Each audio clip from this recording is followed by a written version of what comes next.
Hello मेरे epic developers, फिर से स्वागत है मेरे इस यूट्यूब चैनल पे। तो जो हमारा, जैसे कि आप स्क्रीन देख सकते हो, हमारे जो पहले के प्रोजेक्ट्स थे वो कंप्लीट हो चुके हैं, ये 4 वाले, और सेकंड सर्टिफिकेशन प्रोजेक्ट हम करने वाले हैं।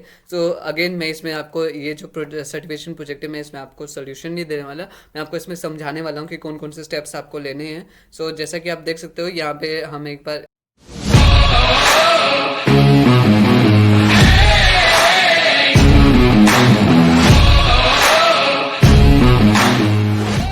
पहले उन्होंने बोला क्या ऑब्जेक्टिव क्या है, build an app that is functionally similar to tribute page, build a tribute page. तो हमें एक ट्रिब्यूट पेज बनाना है। ट्रिब्यूट पेज समझ लो कि किसी के बारे में हम कोई पेज बना रहे हैं। जैसे कि यहाँ पे डॉक्टर नॉर्मन बोरलैग के ऊपर बनाया हुआ है, फिर एक पी टैग यूज़ कर दिया उन्होंने, फिर एक फ़ोटो डाल दी है, फिर कोई फिगर कैप्शन डाल दिया है, फिर हेयर टाइम लाइन, फिर उनके बारे में बताया कि कब बॉर्न हुए, कब क्या हुआ, ठीक है, वो उस हिसाब से। फिर यहाँ पे उनके बारे में कोई क्यूट है, ये उन्होंने, ओके, इंडिया, ये शायद मनमोहन सिंह ने लिखा था, डॉक्टर मनमोहन सिंह ने। और फिर उसके बाद उन्होंने एक लाइन दे दिया, अगर आप कैस टाइम में और ज़्यादा जानना चाहते हो तो विकिपीडिया एंट्री में चले जाओ, ठीक है। ये एक ट्रिब्यूट पेज हो गया। सो अब हमें फंक्शनली सिमिलर बनाना है। इसका मतलब क्या, कोई भी हेडिंग हो सकती है, कोई भी पैराग्राफ हो सकता है, कोई भी पिक्चर हो सकती है, कोई हेडिंग, यहाँ पे हेडिंग्स चेंज हो सकती है, बैकग्राउंड कलर चेंज हो सकता है, यहाँ पे वाइट की जगह ब्लैक भी हो सकता है, कुछ भी, ठीक है। अब यहाँ पे मैं यूज़र स्टोरी क्या उन्होंने बोली, ट्रिब्यूट पेज बनाना है जिसमें जो मेन एलिमेंट होगा उसकी वहाँ उसमें एक कॉरस्पॉन्डिंग आईडी होना चाहिए, मतलब उसी के रिलेटेड एक आईडी होना चाहिए जो कि क्या होगी, मेन आईडी, ठीक है। आईडी की वैल्यू होगी मेन। यू शुड, सेकेंड में बोला है, you should see an element with an ID of title. तो जो सेकेंड एलिमेंट होगा उसमें उसमें एक आईडी यूज करोगे आप, जिसका वैल्यू क्या होगी, टाइटल, ठीक है। जैसे कि डॉक्टर नॉर्मन बोरलग यहाँ पे लिखा है, तो ये आ गया टाइटल, और इसकी आईडी भी टाइटल रखनी है, ठीक है। यहाँ पे टाइटल, मैं आपको हिंट दे देता हूँ, यहाँ पे टाइटल एलिमेंट का यूज़ नहीं किया है, दूसरे एलिमेंट का यूज़ किया है, जो कि हम सिर्फ पेज में एक ही बार यूज़ कर सकते हैं, ठीक है। तो अब आप गेस कर लो क्या।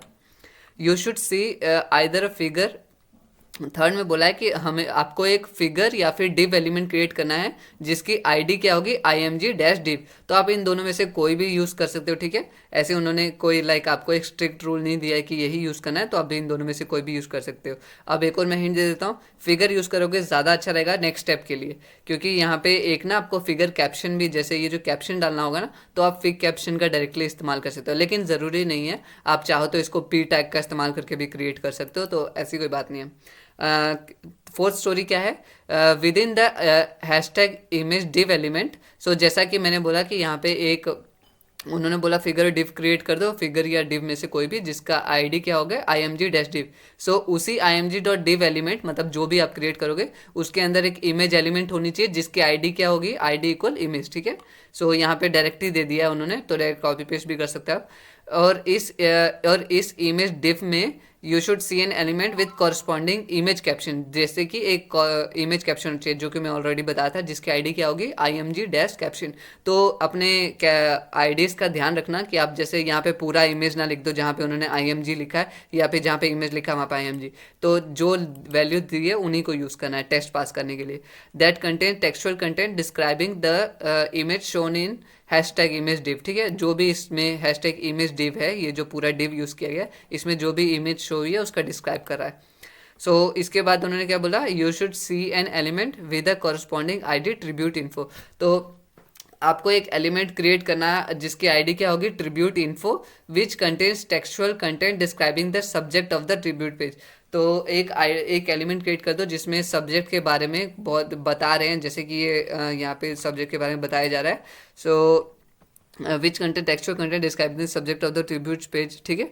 तो ये आईडी क्रिएट कर दी। अब इसके बाद क्या बोला उन्होंने, you should see an a element with a corresponding ID tribute link. तो जैसा कि आप यहाँ पे देख सकते हो एक ए एलिमेंट, वैसे ही एक आपने ट्रिब्यूट लिंक डाल देना, ए एलिमेंट डाल देना जिसकी आईडी क्या होगी, ट्रिब्यूट लिंक। और वो लिंक आउटसाइड लिंक होना चाहिए, ठीक है। आप google.com से लिंक कर देना डायरेक्टली। और अगर आप किसी पर्सन के बारे में बना रहे हो, जो भी आपका, जैसे एलॉन मस्क के बारे में ट्रिब्यूट पेज बना रहे हो, अपने बारे में ट्रिब्यूट पेज बना रहे हो, आयरन मैन के बारे में, एवेंजर के बारे में, चाहे किसी कार्टून के बारे में, तो जो भी यूज़ कर रहे हो तो उसका लिंक दे सकते हो, नहीं तो डायरेक्ट google.com दे देना। हाँ, अगर आप खुद से ये चीज़ें करके किसी के लिए पर्टिकुलर बनाते हो ना, तो आपके पास पोर्टफोलियो का काम करेगा, लेकिन शॉर्ट प्रोजेक्ट्स इतने नहीं वैल्यूएबल होते हैं, ये पर्सनल सीखने के लिए ठीक है, क्योंकि इतना बड़ा भी प्रोजेक्ट नहीं है ये कोई।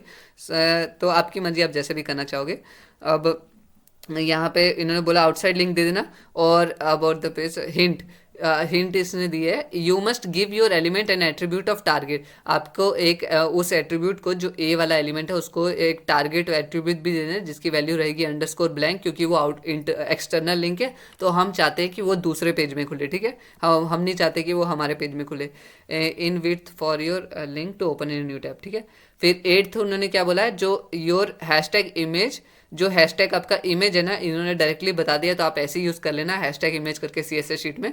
Should use max width property होनी चाहिए, और height properties to resize responsibly, ताकि ये रिस्पॉन्सिबली रिसाइज कर सके। मतलब कि जैसे कि स्क्रीन बड़ी हो जाएगी तो बड़ा हो जाएगा, और अगर स्क्रीन छोटी हो जाएगी तो छोटा हो जाएगा, ठीक है।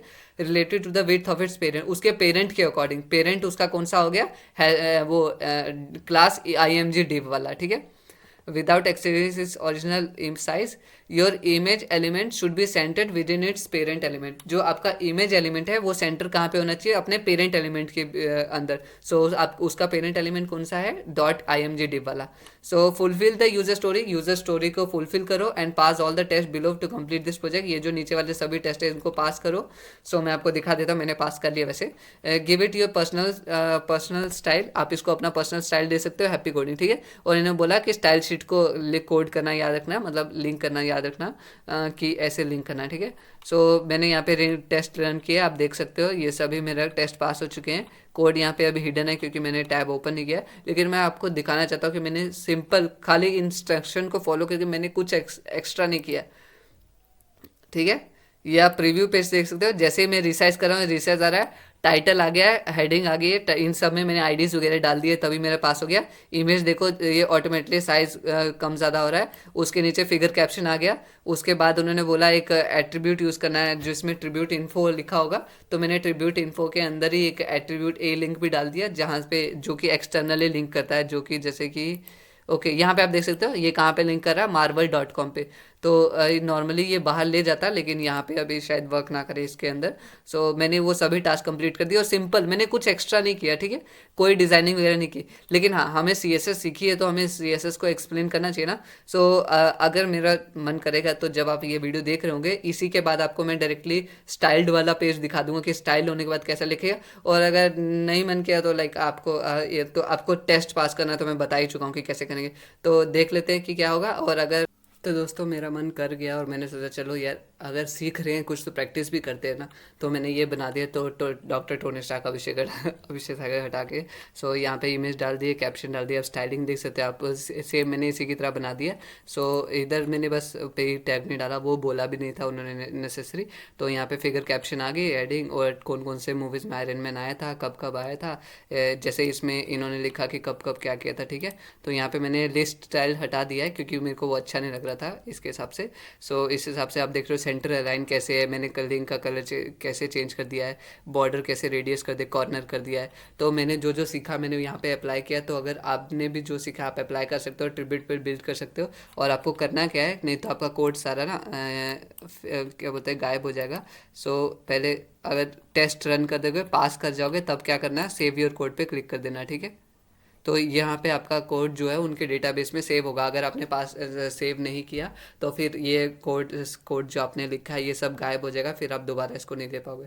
सो तो ये था। अब मैं मिलता आपसे अगली वीडियो में। तो अगर कोई भी डाउट्स हो, कमेंट्स, आप क्वेश्चन करके पूछ सकते हो, मैं उस वीडियो में आपके क्लियर कर दूंगा। और इसके बाद हम इसके आगे करेंगे। अब हमारे वो प्रोजेक्ट्स भी कंप्लीट हो चुके हैं। अब यहाँ पे थर्ड प्रोजेक्ट आ जाएगा, CSS स्टूडियो सेलेक्टर सीखना है। ऑलरेडी हम बहुत से सीख चुके हैं, जैसे आफ्टर, बिफोर, होवर, और भी बहुत सारे थे। सो अब हम और भी सीखेंगे। और यहाँ पे आप देख सकते हो 3 प्रोजेक्ट्स रह गए हैं हमारे सर्टिफिकेशन कंप्लीट होने को। तो कोई भी क्वेश्चन हो, फिर से बोल रहा हूँ, कमेंट करके बोलो। इस वीडियो को लाइक करो, शेयर करो अपने दोस्तों के साथ, और चैनल को सब्सक्राइब नहीं किया तो कर लो। मैं मिलता हूँ आपसे नेक्स्ट वीडियो में। बाय।